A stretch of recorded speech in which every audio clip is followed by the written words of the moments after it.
Hello बच्चों, स्वागत है एक बार फिर से आपके अपने YouTube channel next step up पर। दोस्तों, अपन पढ़ रहे थे चैप्टर 5 जिसका नाम था पहाड़ी चित्रशैली।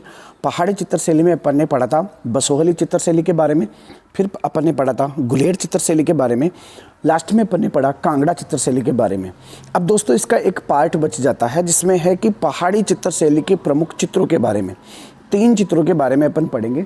एक का नाम है प्रतीक्षावान कृष्ण और हिचकिचाती हुई राधा। 2 अन्य चित्र बचते हैं, वो दोस्तों है आपके बलवंत सिंह नैनसुख के साथ चित्र देखते हुए, और एक जो चित्र है वो है नंद यशोदा और कृष्ण। इस प्रकार से 3 चित्रों के बारे में अपन पढ़ेंगे जो लास्ट में है, और आज के इस टॉपिक के साथ ही अपना चैप्टर नंबर जो 5 है वो कंप्लीट हो जाएगा। तो दोस्तों स्टार्ट करते हैं। सबसे पहले प्रतीक्षावान कृष्ण और हिचकिचाती हुई राधा। सबसे पहले मैं बता दूं कि ये जो चित्र है ये गीत गोविंद जो ग्रंथ है, जयदेव के द्वारा जो रचित ग्रंथ है उस पर संबंधित या उस पर आधारित एक चित्र है, जिस चित्र की रचना मनकू ने की थी। दोस्तों, मनकू पंडित जो सेऊ था उसका एक पुत्र था मनकू, और यहाँ तक कि पंडित सेऊ के 2 पुत्र थे, एक का नाम था मनकू और दूसरे का नाम था नैनसुख। दोनों जो विद्वान है, दोनों जो चित्रकार है, उनका काफ़ी अच्छा योगदान रहा था पहाड़ी चित्रशैली को आगे बढ़ाने में या उसके विकास में। तो उन्हीं के द्वारा रचित ये चित्र है जिसका नाम है प्रतीक्षावान कृष्ण और हिचकिचाती हुई राधा। दोस्तों, चित्र में क्या है अब इसके बारे में चर्चा करते हैं। ये जो चित्र है, इस चित्र में जो भगवान श्री कृष्ण है वो गोपियों के साथ कुछ मस्ती करते हैं, गोपियों के साथ टहलते हैं, समय बिताते हैं, और इसका जो बुरा है वो राधा को लगता है। राधा इस कृष्ण के इस व्यवहार से वो क्या होती है, दुखी हो जाती है और वो वहाँ से चली जाती है। जब राधा वहाँ से चली जाती है तो भगवान श्री कृष्ण जो है कुछ समय गोपियों के साथ बिताने के बाद में राधा के लिए व्याकुल हो जाते हैं, क्योंकि राधा उनसे दूर चली गई, और राधा के लिए व्याकुल होकर, दुखी होकर दूर जाने पर उसे मिलने का विलाप करते हैं, उन्हें जगह जगह ढूंढते हैं, लेकिन फिर भी राधा उसे नहीं मिल पाती। और जब राधा नहीं मिल पाती तो एक जो दास है उसको राधा के पास भेजता है। दास जाकर जो है राधा को संपूर्ण कृष्ण की स्थिति के बारे में बताता है कि किस प्रकार आपके दूर जाने से भगवान श्री कृष्ण उदास हैं और वो आपको ढूंढ रहे हैं। ऐसा जाकर कृष्ण की स्थिति को अवगत कराता है राधा से। कौन करवाता है? जो दास था वो। इसके बाद में क्या होता है दोस्तों, इसके बाद में जो राधा है वो मिलना तो चाहती है, लेकिन उसे थोड़ी सी हिचकिचाहट है, घबराहट है, डरी हुई है। तो राधा जो है वो जाने के लिए तैयार तो है, लेकिन उसके जो पैर है वो जवाब नहीं दे पा रहे, चलने के लिए तैयार नहीं है। कुल मिला के हिचकिचाती हुई अवस्था में उसे दिखाया गया है।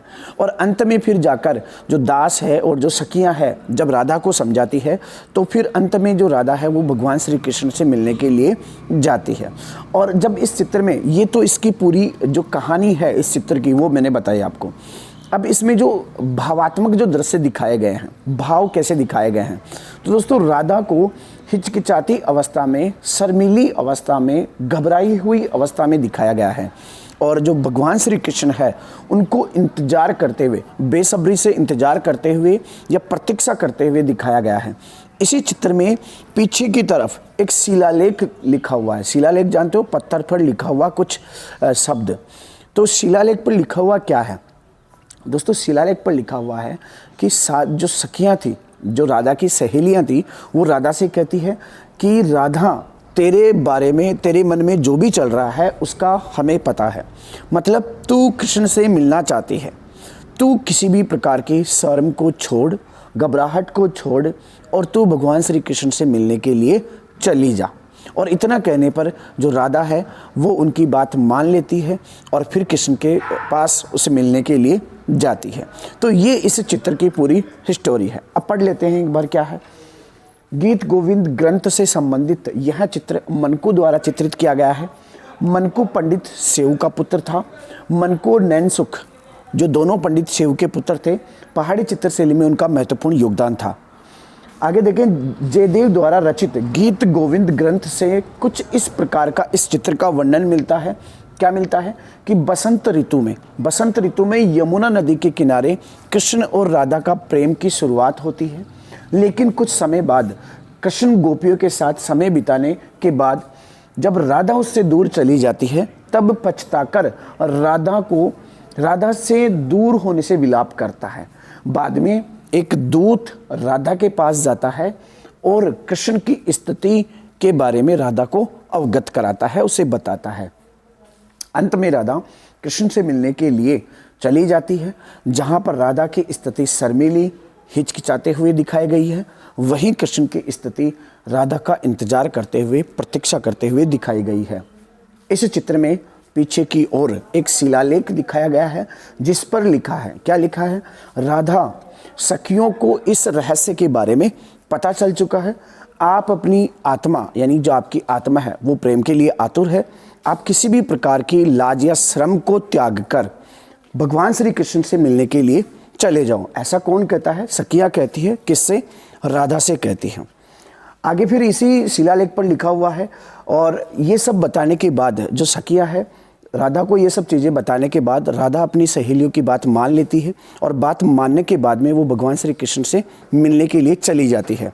और जब भगवान श्री कृष्ण से मिलने के लिए जाती है, उस समय पर राधा की जो स्थिति है वो शर्माते हुए, हिचकिचाते हुए और थोड़ी सी आंखों में शर्म लिए हुए दिखाती है। वही कृष्ण की स्थिति कहाँ कैसे दिखाई जाती है? कृष्ण की स्थिति प्रतीक्षा में या इंतजार में। किसके इंतजार में? राधा से मिलने के इंतजार में दिखाई गई है। आगे अपन चर्चा करते हैं दूसरे चित्र की। दूसरे चित्र का नाम है बलवंत सिंह नैनसुख के साथ चित्र नंबर 2 की। दोस्तों दूसरा जो चित्र है वो है बलवंत सिंह नैनसुख के साथ चित्र देखते हुए। दोस्तों इस चित्र में क्या है?